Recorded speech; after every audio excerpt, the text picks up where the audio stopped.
Remue ménage. Remue ménage.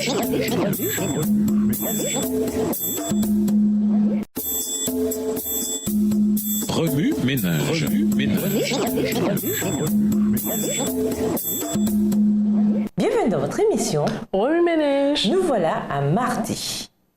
Lettre d'un apôtre pour l'homme moderne. Lisons 1 Pierre 1, le verset 13.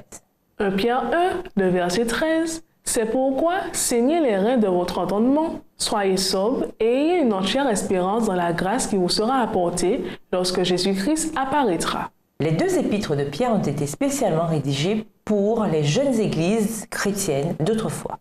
Ces épîtres abordent de nombreuses questions des croyants de cette époque. Dans notre société moderne, certains de ces propos nécessitent de plus amples explications. Par exemple, le conseil donné sur la relation maître-esclave, conseil qu'on peut appliquer à un environnement de travail moderne. Mais d'autres parties de ces lettres sont extrêmement pertinentes pour notre époque. L'auteur insiste sur l'importance de se garder de la corruption et des faux docteurs, sur la façon d'être une femme et un mari honorables et sur le soin à prendre de sa maison. Pour bien comprendre le contexte de ces épîtres, il nous faut jeter un autre coup d'œil sur leur auteur. Pierre rédigea sa première épître en grec, approximativement en l'an 60 après Jésus-Christ, soit à l'époque même de l'empereur romain Néron et de la persécution des chrétiens.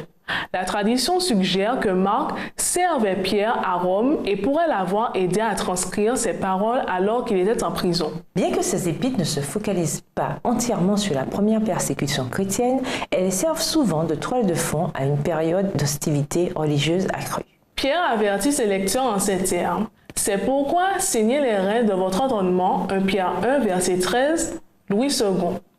Il évoque ici les robes longues portées tous les jours et qu'il fallait relever par une ceinture chaque fois que l'on s'apprêtait à travailler, histoire de ne pas s'empêtrer dans le tissu. Ces paroles sont un conseil frappant pour les croyants qui craignent que leur foi les mette en marge des pratiques acceptables de la société.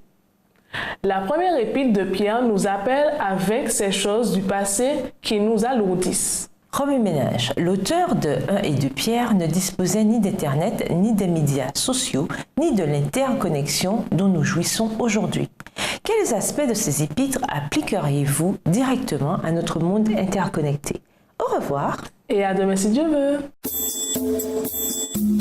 Remue ménage. Remue ménage.